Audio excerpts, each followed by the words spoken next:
ಗುರುವೇ ಇದೀಗ ಮರವಂತೆ ಬೀಚ್.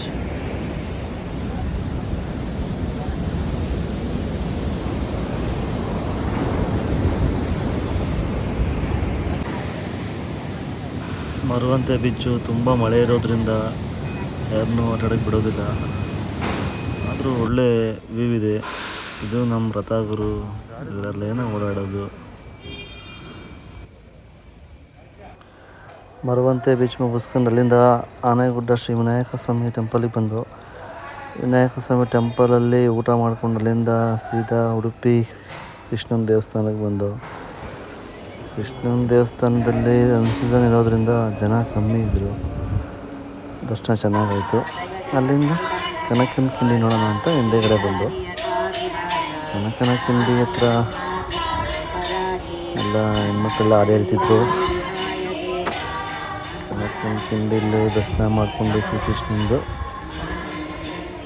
ಅಲ್ಲಿಂದ ಸೀದಾ ಬಂದಿದ್ದೆ ನಾವು ಮಂಗಳೂರು ಪಣಂಬೂರು ಬೀಚ್ ಹತ್ರ. ಪಣಂಬೂರು ಬೀಚ್ ಹತ್ರ ಬಿಡ್ತಿರಲಿಲ್ಲ, ಆದ್ದರಿಂದ ನಾನು ಸ್ವಲ್ಪ ಸೈಡಿಗೆ ಬಂದು ಅಲ್ಲಿ ಸ್ವಲ್ಪ ಬೀಚ್ ಹತ್ರ ಆಟ ಆಡಿ ಚೆನ್ನಾಗಿತ್ತು. ಬೀಚ್ ಹತ್ರ ಆಟ ಆಡಿದ್ದು, ಆದರೂ ಭಯ ಇತ್ತು ಸ್ವಲ್ಪ, ಯಾರಾದ್ರು ಬಂದರೆ ಬೈತಾರೆ ಅಂತ. ಅಲ್ಲಿಂದ ಪಣಂಬೂರು ಬೀಚ್ ಹತ್ರ ಆಟ ಆಡ್ಕೊಂಡು ಅಲ್ಲಿಂದ ಸೀದಾ ಹೊರಟಿದ್ದೆ ಕಟೀಲ್ಗೆ.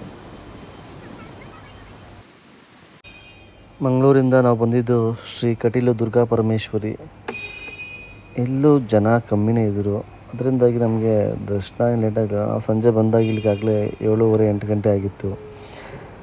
ಇವರು ಇನ್ನೊಂದು ಇಲ್ಲಿ ಸ್ಪೆಷಲು ಅಂದರೆ ಈ ನದಿ ಯಾವುದು ಅಂತ ಹೇಳಿ ನೋಡೋಣ. ಶ್ರೀ ದುರ್ಗಾ ಪರಮೇಶ್ವರಿ ಪಾದ ತೊಳೆಯೋ ಈ ನದಿ ತುಂಬ ಫೇಮಸ್ಸು. ಎಷ್ಟೋ ಜನಕ್ಕೆ ಈ ನದಿ ಹೆಸರೇ ಗೊತ್ತಿಲ್ಲ. ನೋಡಿ, ಕಂಡುಹಿಡಿಯೋಣ, ಕಮೆಂಟ್ ಮಾಡಿ. ಇಲ್ಲಿ 8:30 ಊಟ ಮಾಡ್ಕೊಂಡು ಹೊರಟಿದ್ದೆ ನಾವು ಧರ್ಮಸ್ಥಳದಲ್ಲಿ ಹೋಗಿ ನೈಟು ಹಾಲ್ಟ್ ಆದೋ. ಧರ್ಮಸ್ಥಳನೂ ಜನ ಇಲ್ಲ ಅಂತ ಅಂದ್ಕೊಂಡು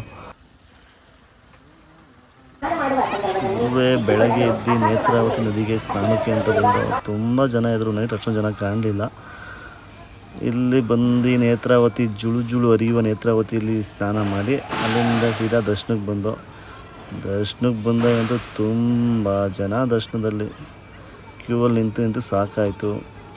ದರ್ಶನ ಅಂತೂ ಮುಗೀತು. ಅಲ್ಲಿಂದ ಸೀದಾ ಅಕ್ವೇರಿಯಂ ನೋಡ್ಕೊಂಡು ಫಿಶ್ ನೋಡ್ಕೊಂಡು ಅಲ್ಲಿಂದ ವಿಮಾನ ನಿಲ್ದಾಣಕ್ಕೆ ಬಂದು ವಿಮಾನ ನಿಲ್ದಾಣ ನೋಡ್ಕೊಂಡು ಒಂದೆರಡು ಫೋಟೋ ಹೊಡ್ಕೊಂಡು ಅಲ್ಲಿಂದ ನಾವು ಹೊರಟಿದ್ದೆ ಗೊಮ್ಮಟೇಶ್ವರನ ಕಡೆಗೆ. ಗುರುವೇ ಸೀದಾ ಗೊಮ್ಮಟೇಶ್ವರನ ಹತ್ರ ಬಂದು ಗೊಮ್ಮಟೇಶ್ವರ ಹತ್ರ ಸೀದಾ ಕಾರಲ್ಲೇ ಬಂದು ಅಲ್ಲಿ ಗೊಮ್ಮಟೇಶ್ವರನ ದರ್ಶನ ಮಾಡ್ಕೊಂಡು ಅಲ್ಲಿಂದ ಹೊರಟಿದ್ದೆ ಶ್ರೀರಾಮ ಮಂದಿರ ತುಂಬ ಚೆನ್ನಾಗಿದೆ, ವಿಸಿಟ್ ಮಾಡಿ ಒಂದ್ಸಲ. ಗುರುವೇ ರಾಮನ ದೇವಸ್ಥಾನ ಮುಗಿಸ್ಕೊಂಡು ಸೌತ್ ತಟ್ ಗಣೇಶ, ಇದು ತುಂಬ ಫೇಮಸ್ಸು ಗುರು. ಗಂಟೆ ಗಣೇಶ ಅಂದರೆ ಇಲ್ಲಿ ನಿಮ್ಮ ಮನಸ್ಸು ಏನಾದ್ರು ಅಂದ್ಕೊಂಡು ಗಂಟೆ ಕಟ್ತೀನಿ ಅಂತ ಅರ್ಕೆ ಹೊತ್ಕೊಂಡ್ರೆ ಆಗುತ್ತಂತೆ. ನೀವು ಒಂದ್ಸಲ ಕಟ್ಟಿ ನೋಡಿ, ಆಗುತ್ತೆ ಅಂತ ಹೇಳ್ತಾರೆ. ಆದರೂ ತುಂಬ ಚೆನ್ನಾಗಿದೆ ದೇವಸ್ಥಾನ. ಗಂಟೆ ಗಣಪತಿ, ಬಯಲು ಗಣಪತಿ ಅಂತಲೂ ಅನ್ಬೋದು. ಇಲ್ಲೂ ಅಂಥ ಜನ ಇರಲಿಲ್ಲ, ಫುಲ್ ಮಳೆ ಬರ್ತಿತ್ತು ಗುರುವೇ. ಇಲ್ಲಿ ಮಳೆಯಲ್ಲೂ ಇಲ್ಲಿ ಪೂಜೆ ಮಾಡ್ತಾರೆ, ಅದೇ ಫೇಮಸ್ ಇಲ್ಲಿ. ಮತ್ತು ಅಲ್ಲಿಂದ ಮುಗಿಸ್ಕೊಂಡು ಕುಕ್ಕೆ ಸೀದಾ ಬಂದಿದ್ದೆ ನದಿ ಹತ್ರ. ಇಲ್ಲಿ ಕೆಲ್ಲೆಲ್ಲ ಜೋಡಿಸಿ ಹರಕೆ ಹೊತ್ಕೊತಾರೆ.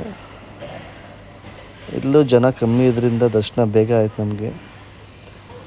ಇಲ್ಲಿ ದರ್ಶನ ಮಾಡ್ಕೊಂಡು ಸೀದಾ ಹೊರಟಿದ್ದೆ ಮನೆ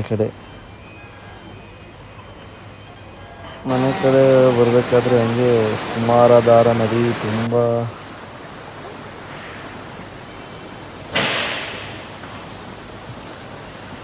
ಒಂಥರ ವೆದರ್ ಸಖತ್ತಾಗಿದೆ ಇವರು. ಅಷ್ಟೊತ್ತಿಗೆ ಸಕಲೇಶ್ಪುರ ಬಂದು ನೈಟು ಅಡುಗೆ ಮಾಡೋಕ್ಕೆ ಅಂತ ಆಗ್ತು. ನಾವು ಅಡುಗೆ ನಾವೇ ಮಾಡ್ಕೊತೀವಿ.